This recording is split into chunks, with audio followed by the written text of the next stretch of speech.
Welcome back. We did sort of undermine the racing today, but certainly this 3:10 at Sandown is an absolute minefield, but it's a terrific race, and if you can pick a couple or pick the winner of this race, you're going to be quids in come Cheltenham. So we're going to try to dissect the form the best that we can. We'll have the price guide actually come up for that Sandown 3:10, so we'll take a quick look at the prices first of all. And there you have Bidourey at 7-1, Calipto 7-1, 8-1 West Wizard, 11-1 Zip Top, which I can't have, but we'll talk about all those in a moment. Arzel 12-1, Facino Rustico 14-1, and there's many others there that you can actually pick from. So let's start off with the favourite, Bidourey, who has won 5 from 5. Is it a matter of the horse being well placed because it's won at odds on and things like that, or do we give it a chance? Well, the last race was the depth of that race. I don't think was very good, but he won it like an odds-on shot should. Yeah, he comes here with a chance. You have to respect anything that David Pipe sends for this race. But I think that there are others better placed to win this race. This is entered for the Fred Winter and the Triumph. And the Triumph as well. So I mean, I mean, his father did win this a couple of times and got the bonus at Cheltenham. Where do we stand with the? I think it's got absolutely no chance. No, I don't think it'd be placed. I remember looking at the race last time, assessed it, and it was on soft ground, as you said. One of the better fancied horses in that race, never ran its race. He beat absolutely nothing at Leicester off a mark of 140. To win a race like this, he's going to have to be in the 155s. But for me, I couldn't back this horse at 20-1. No, I couldn't back it with 50-1, to be honest with you. When you've got horses of the calibre of Calipto and Arzel and West Wizard, which we'll come on to in a second. Let's talk about Calipto. Was 4th in the Betfair hurdle. We said at the time, I think what we suggested at the time is they just let the winner get away, a violent dance of that race. And is that your view, and do you expect a more prominent showing today? Yeah, I think they were all a little bit guilty of that, wasn't they? I mean, apart from the first 3 home, the rest were all held up and they couldn't get into the race. I think Calipto got too far out of his ground.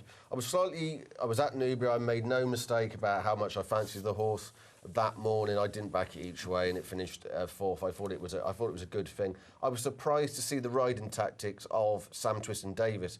To be told for a horse to be held up when early in his career he showed signs that even though when he's been prominent, he didn't necessarily found a lot because clearly the horse needed a lot further.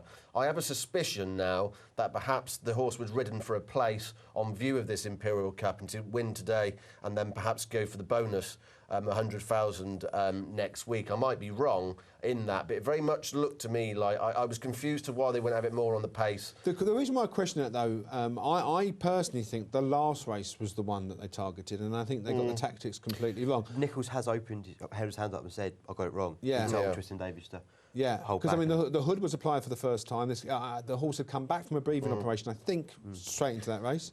Yeah. So everything was geared towards that race. Yeah, if he had, I mean, it was his first run of the season. You give him that with more positive tactics. I'm sure Sandown will help him. As I keep on saying, being from the front, more stay in track with that uphill finish will help him. I just feel a little bit sore, I think, from doing my money last time, and that's the only reason I can't be. And do you go off horses once they let you down? Well, the money I had on that, yeah. Right, okay. West Wizard, as we see, is 3rd in the market. I almost put this down, actually. I mean, it's not entered for Cheltenham. It's dropped £2. Proverbial loser, though. It was quite interesting to me that Nicky Henderson had this horse in the National Hunt Novices Hurdle, and I can't remember where it was. I think Kempton or whatever. And that race had been won by the likes of Bobsworth and Darlan. So he obviously thinks a lot of West Wizard, and it's just not delivered. Do you buy the argument that horse has been beaten by class horses, or do you buy the argument that it's just not top draw?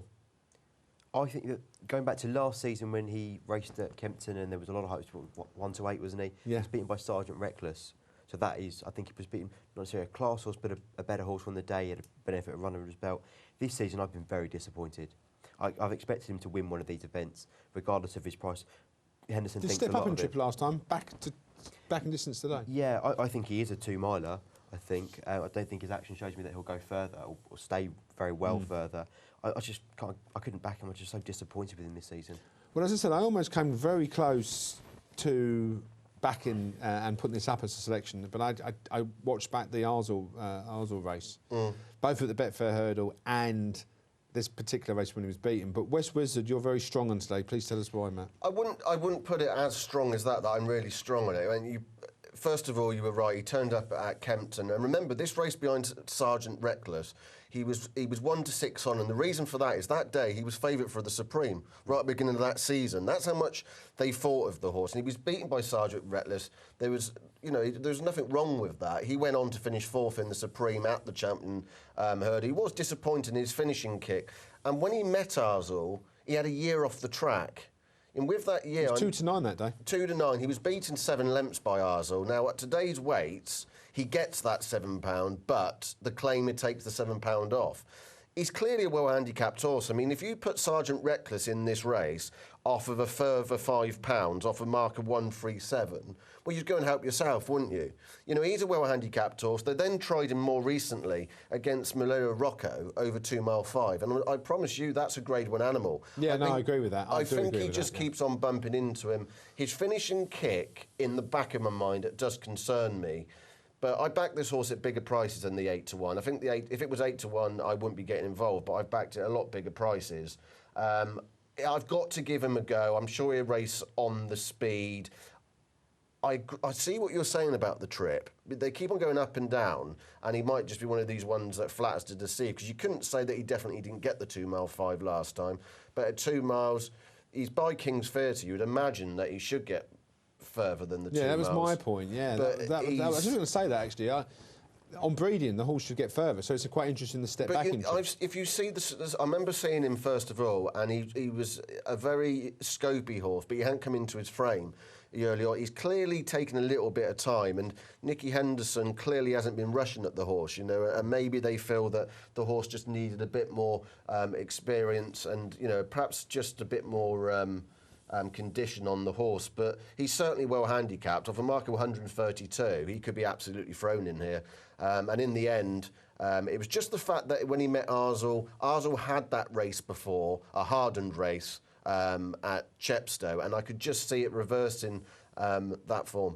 I mean, in relation to Arsel, it was one of our, when we did our eye catchers, early part of the, I think the last one was actually after that race, and there was a fall, I think it was Chieftain's Choice that fell in front of him, and it did lose quite a few lengths. I mean, not 4 or 5. I mean, he probably lost a little bit more than that. And he was running on at the end in that race. This is the one I'm quite sweet on. Harry Whittington, not the biggest trainer in the world, and that may be why we got such a good price about it. I don't know what you think about Arsel. I think he's got a very, very good chance. I do think he's still well handicapped. I think with the rider taking off £7 as well, it ties in with West Wizard. I think he'll beat West Wizard again. I think he can do that. So the Betfair run, he was desperately unlucky, and he did stay on very well. Makes you think that he'll stay on up the hill quite well. He's definitely one of interest here. Yeah, but what my point with that Betfair hurdles, I do like looking at these unlucky horses. You know, you look at unlucky horses and they all get over bet and looked at. Now this hasn't been. Was it a case he was on? Obviously, listen, it did him no favours when he needed taken out. But the reason he was staying on strongly, was that not a sign that he was a stayer? And what was he running past? The form in that Betfair hurdle, I'm yet, apart from the first 3, to know. When you watch his runs behind... Let's put it this way, if it hadn't have made that mistake, it would have finished in front of Calipto. You would imagine so. My concern with him is that whether he's got the speed. He's definitely not a 2-miler. When he ran it behind Jolly Allen at Kempton, if you watch that race, he didn't have the speed for it. He looked woefully one pace. And I got a feeling, I know he beat West Wizard, but that was on when he made all... possibly met a West Wizard that wasn't match fit on the day. My concern is with Arsel. Now, his best form is when he's ridden from the front. That's what he's shown. Now, last time the Betfair Hurdle, for whatever reason is, they put the brakes on and they wanted to hold him up. If they do that today, it'll be a mistake for me. As I keep on saying, you know, front runners at Sandown do better. I think he needs to be on the pace, but my fear is that when they actually quicken it up, he's going to get a little bit left behind and probably, I think he'll be placed at best. OK. One horse that I can't have, even though AP McCoy's on 10.5 for this, is Zip Top. I don't know what your views about it. It's got a nice low weight, but I mean, it's quite prominent in the betting. But I mean, Burton's Well, trained by Venetia Williams, took a heavy fall. Would have beaten that quite comfortably last time, and I'm quite surprised. I mean, probably to me, McCoy factor. £6 better off with Fascino Rustico, and I can't have it. No, I couldn't either. No. You know, I get that. I mean, he was 110 rated on the flat, who's got a mark of 129, so he should be very, very capable of winning off those sort of marks, perhaps at the angle. But let's not forget what we've got at the moment. We've got a Tony McCoy circus going around the country. Yeah. And people be careful that next week at Cheltenham is that whatever he's on, the bookies will be playing up left, right and centre, over-betting it and getting caught up all the emotion. You know, this is a horse race at the end of the day, and this will be completely over-bet for those reasons. Fascino Rustico, a grey horse who actually fell in the Betfair Hurdle. I mean, I looked back on that race several times. It's going okay. I don't think it would have been placed in the race, but I said it at the time, and I still say it. I think it won an egg and spoon race at Newcastle, and I really don't think it would have the class to even be placed in this. Again, I'm with you on this. I don't think he's going to be up to it. He fell last time, so you could say he was unlucky, but I don't think he was unlucky. I think he was travelling, like I say, all right, nothing spectacular. It was quite useful when he was with Paul Nicholls, and Skelton has obviously brought out a bit of improvement in him, but I don't know if there's necessarily the improvement to go into the Imperial Cup here. Yeah, he's son of Milan, and obviously they stay 3 miles, and that's what he looks like. He looks like an absolute plodder. He looks like he doesn't possess a turn of foot whatsoever, and I just can't see it at all. Now, last week there was an impressive winner at Glingerburn, won a lovely race up at Kelso, and a horse that's quite closely matched to that is Sunbuckle, who was a short head behind. Could we give any case for Sunbuckle? I certainly can. This is my fancy for this race. I like this horse a lot. I think he's very well handicapped considering that run. I think he's. You can draw a line through the last run over 2 mile 4. It was a bit too far for him. It was a hot race. It was the Grade 2 Neptune at Cheltenham, and he comes in here with a smart bit of form behind Glingerburn. Is it? Yeah, Glingerburn. Yeah. Glingerburn, yeah. And I think he's definitely one of interest here. Okay. Yeah, I mean, I don't. You know, in no way am I trying to pour water on this, but he was one of my interests that I came down to the final 3. And when I went and really inspected him, I agree, he's a very well handicapped horse. He's another horse, though, by Milan, 3 mile. And now, they upped him to 2.5 miles behind the likes of Value at Risk. I couldn't say that he didn't get the trip. Now, when he met Glingerburn, it was over 2 miles. I think what we must remember is Glingerburn is proving itself to be in a 2.5 miler plus. So he was Glingerburn only just got on top of it that day. I'm concerned, even though it was a 2 mile race, it was 2 horses battling the finish out with a lack of natural 2 mile speed. And he's another one that is well handicapped going further, but I'm fearful that he hasn't really got the pace for this 2 mile handicap pace. Okay, well, let's get the prices back up on the screen, because there's so many runners in this race, Matt, and we may not have discussed the one that you like, but what from that table takes your eye? 66-1 Ascendant?